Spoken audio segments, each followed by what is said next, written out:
on. Okay. So I'm recording this part of today's lesson so that I can explain to people who are doing the observing task B11, making images of objects in the Messier catalogue, what to do once they have got some images from the National Schools Observatory.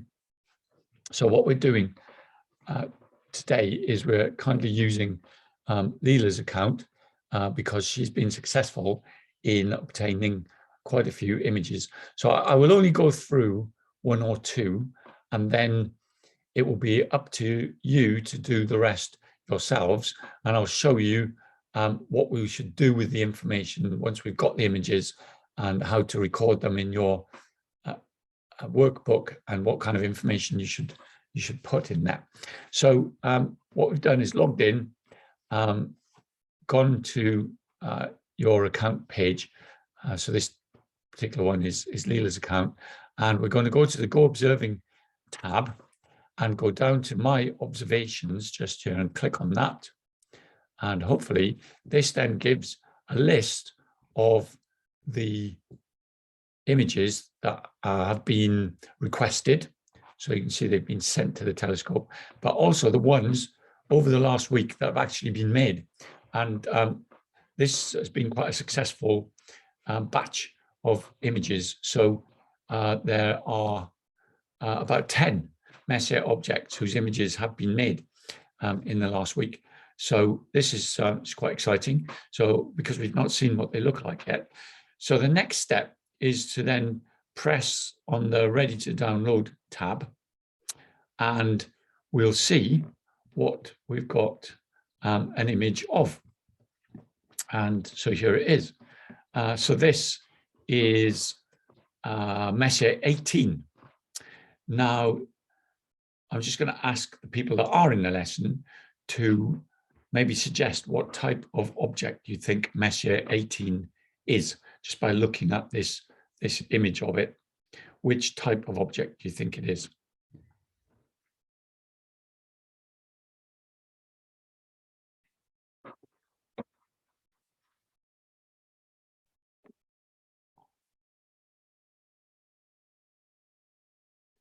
Any suggestions from the five?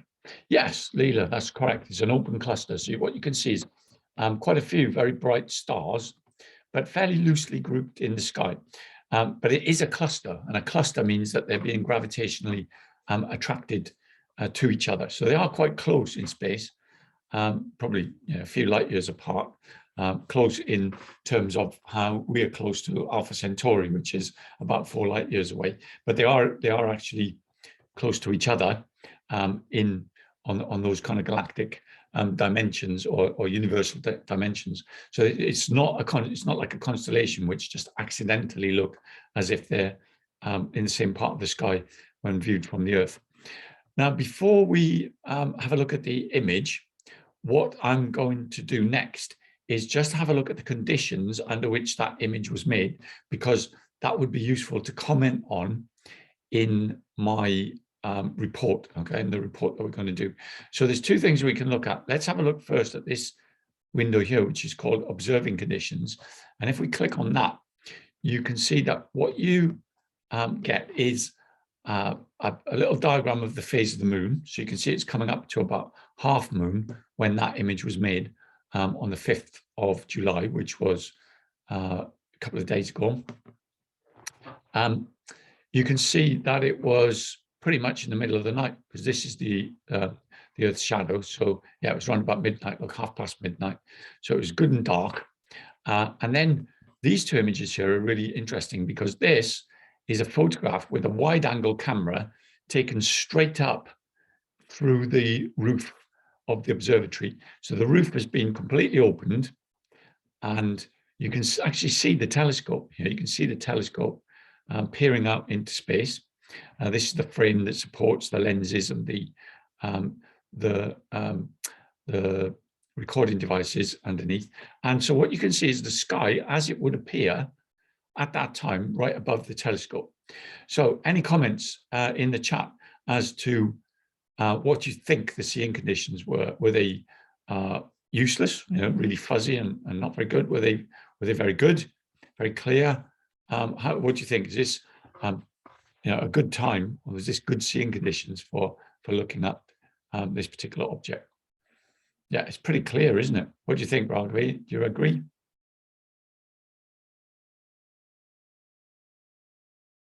Yeah, okay. So you can see here in this is a slightly more zoomed in field of view, but you can see a lot of stars in there.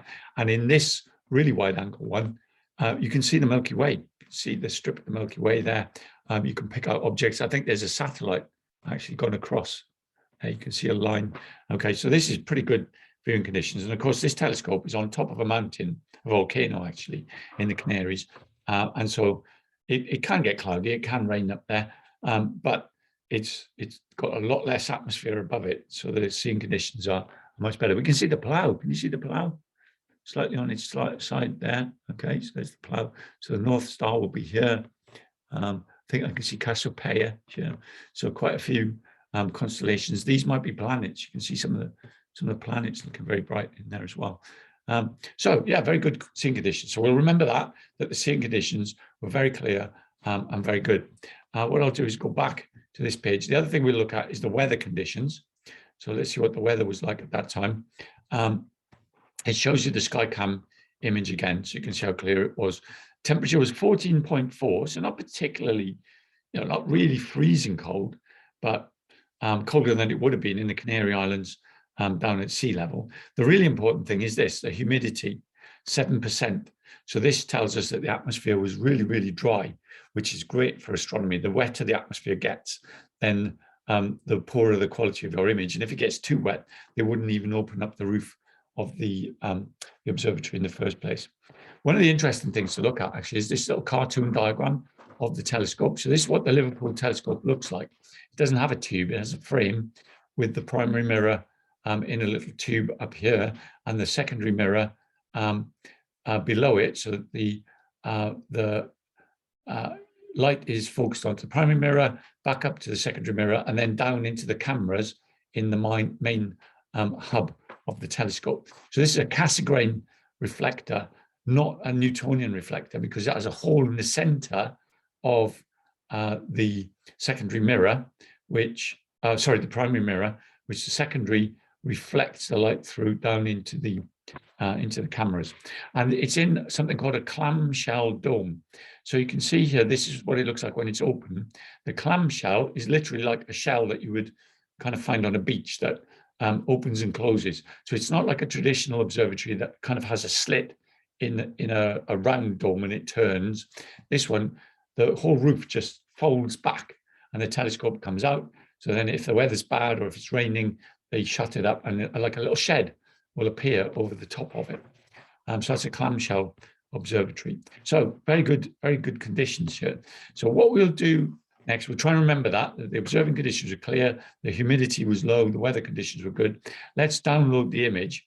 And so what it does is it downloads one of these FITS files. Now, FITS files need to be opened with specific astronomy software because they are not standard file forms. So you have to have the right software to do it. So what I'll do is I'll just demonstrate a little bit on how to do this using the Salsa J software, which I told you about, which is a free download. And I'll share the link to the download page again so that you can get this. Or I'll show you in a second how to get the LT image software from National Schools Observatory. Now, I did have on my desktop somewhere Salsa J as an app. Where has it gone? Oh, disappeared. Do you know what? I think that was something stupid that I did the other day, and I actually deleted it by accident. Okay, well, that gives me an excuse to show you from scratch how to get a copy of Salsa J.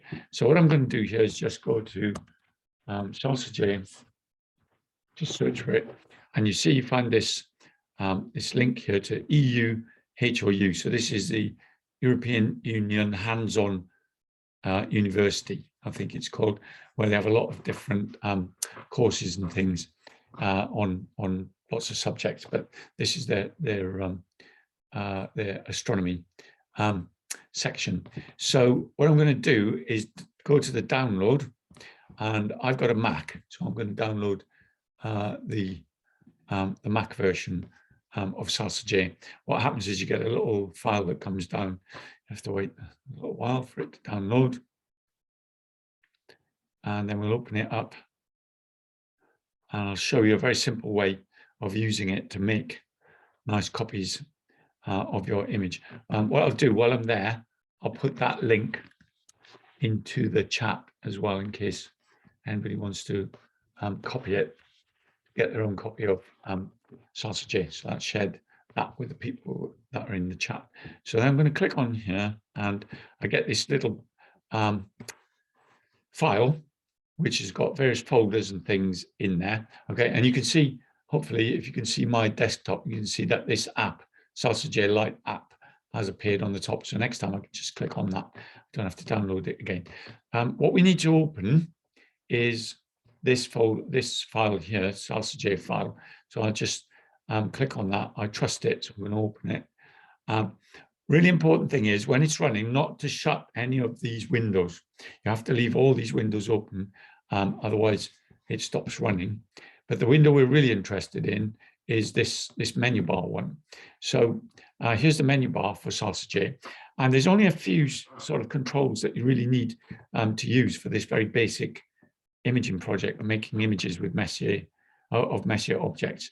So what I've got to try and do is find the file that we just downloaded. So I'm looking for one that's on Thursday, the 7th of July. There it is, FITS file, must be that one there. So I'm going to open that, and then Salsa J can read FITS files. And there it is. There is Leela's image of M18. Looking very nice. You can see the star cluster there. But you might think, oh, I'm not quite satisfied with that. Let's have a look, play around and see what I can do with it. So there's lots and lots of advanced stuff you can do, but I'm just going to show you a little bit for now on how to fiddle around with the brightness and the contrast, just a little bit to see if we can pull out any more details and make an image that we're happy with. So the one I'm going to go to is image on the top menu bar. Now let me just check, actually. Let me just check in the chat. Can everybody see my full screen? And can you see the purple bar at the top with all the, yes, okay. Because last week I was doing this with somebody else, talking about stuff that they couldn't actually see, which was really annoying. Okay, so I'm going to go on image, and I'm going to go to adjust. And I'm going to adjust the brightness and contrast. And what I'll try first of all, I'll just press this auto button and see if that does anything. So that's what it has done itself with its built-in software. It's decided to make the image a bit brighter. You might like that, you might not. So what you can do is play around with these slider bars. Obviously, they're pretty much a black and white image, so there's not an awful lot you can do. But if you play around with these, you can try and make it a bit brighter or a bit. I quite like it around about there. I'll tell you why, because if you look carefully at the stars, the brightest stars, now they're a bit washed out in the middle, they've been a bit overexposed, but you can start to see these sort of starship patterns, these spikes coming out the side. If you had an absolutely perfectly exposed star, you'd have a nice disk in the middle with these diffraction lines coming out the side of it, and that shows that your image is perfectly exposed. So it's not bad, but obviously we didn't have much choice on the exposure time for this image, because it's only in 30-second intervals on National Schools Observatory. But just out of interest, if that's the best we can do in terms of getting the brightness just right. Okay, that's too much. Maybe around about, I wonder what happens if I change the contrast a bit. Yeah, it's still not amazing. Okay, so it's probably an exposure issue. So any opinions from people in the chat as to whether this image should have been made with a shorter or a longer exposure time?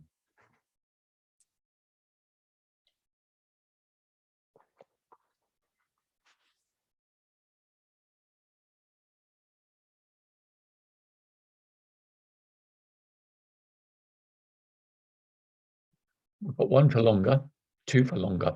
Now, if it was made with a longer exposure, what do you think would happen to these bright spots in the center of these stars? Would they get brighter or dimmer?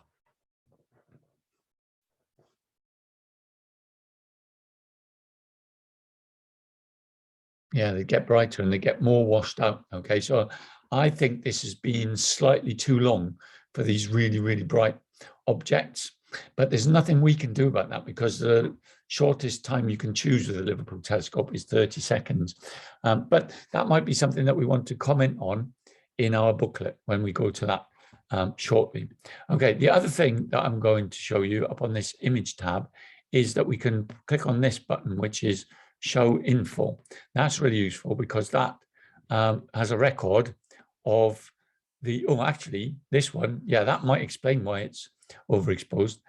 This was a 90-second exposure. So I think that's probably too long for a star cluster. Maybe 60 seconds would have been better. But maybe that's something you could try, Leela. You could always put that observation back in and see what happens with a shorter exposure, or even with a longer exposure, because you could still do 120 seconds, okay?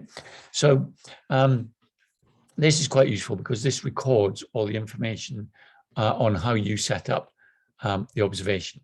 So what I'm going to suggest doing next is this. We're going to basically make a screen dump of this this image, okay? So I'm just going to screen copy that. And I'm also going to highlight and copy the text out of that information.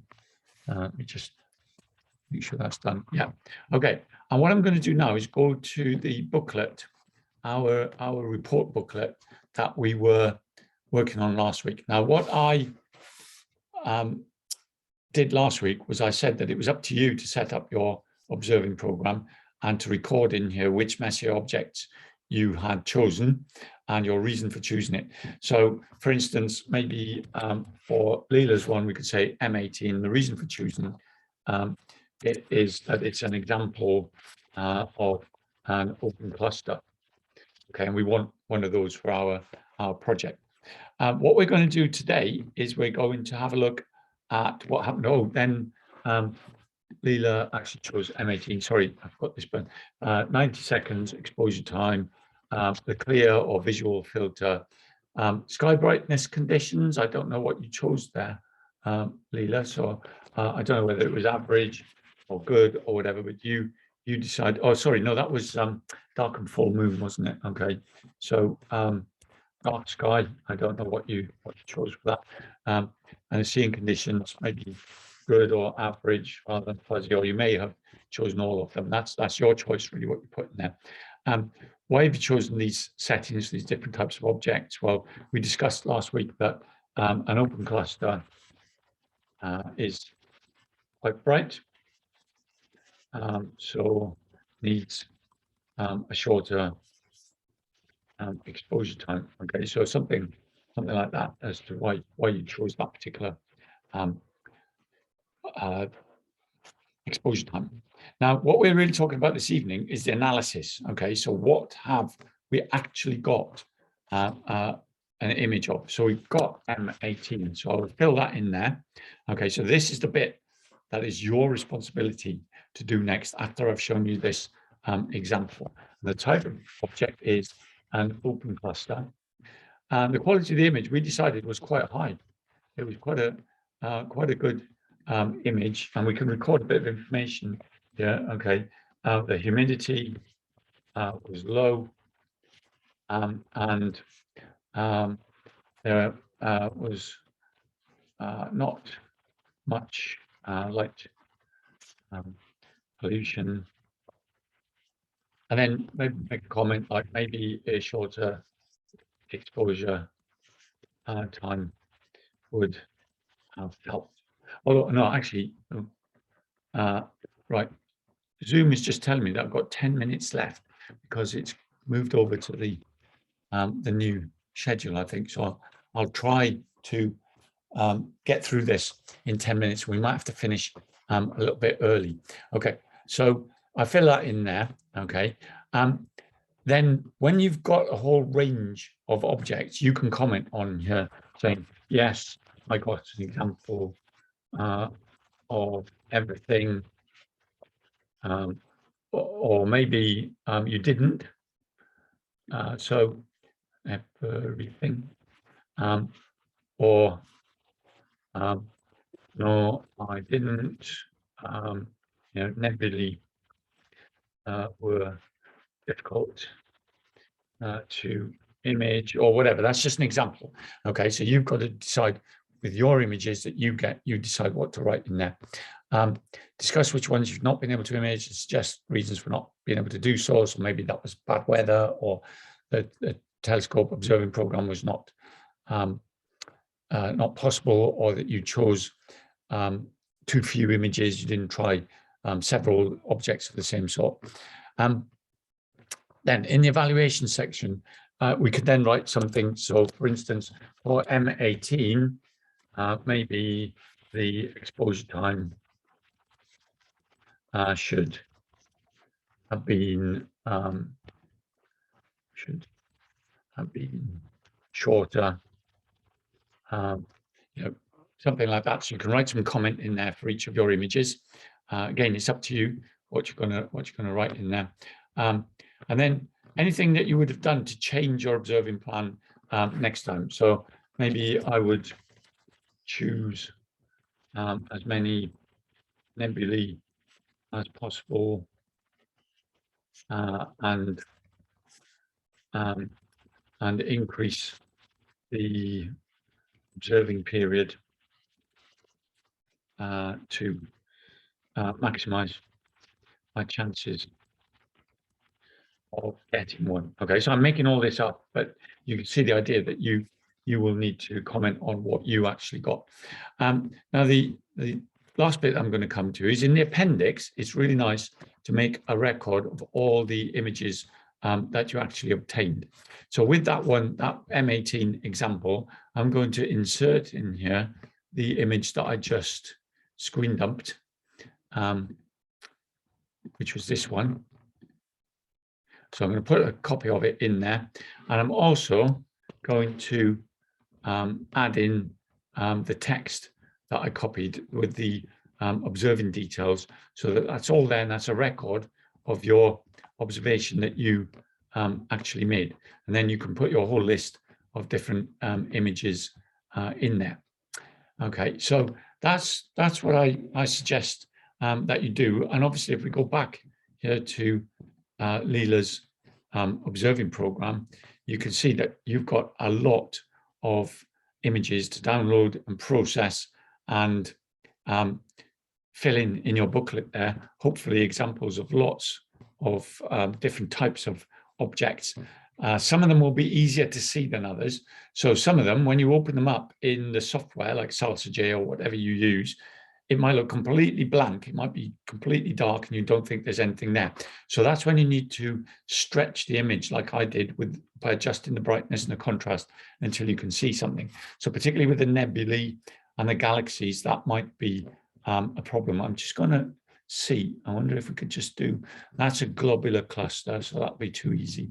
I was just wondering if we could look at an example of something that's harder to see, so I can just show you. This one might be an example. What a beautiful nebula we've got here. So I'll leave you, Leela, to process this. Okay, but if I go back to my Salsa J program and close these ones down and reopen that one. So let's see, this one. Then so you see this one at first. Now it looked really good in that first image, but you can hardly see that nebula in there. So this is when you might get a bit disappointed until you start doing some adjustments. Now I'll try the auto adjustment. Look at that. Okay, so it brings up the brightness of the gas and dust clouds. That is superb, that image. I love that.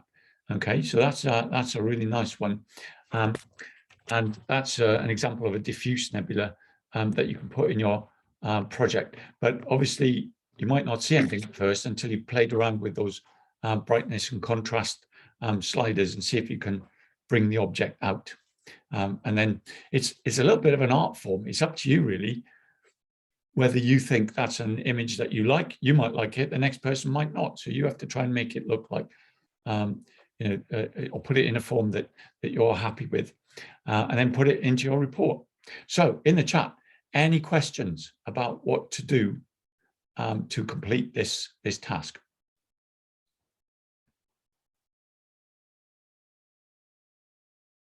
And if anybody else is unsuccessful in getting any images, then I suggest you talk to Leela and see if she'll lend you some of hers, because these are really good ones. So certainly between all of you, I think you'll collect a set of images of different objects. So I'm going to stop the recording, and then I think Zoom is going to chuck us all out in about 3 minutes. But I'll save and edit this recording again and share that with everybody so that you can see what to do in the next step of the project. And then this is really a task that you must complete yourselves.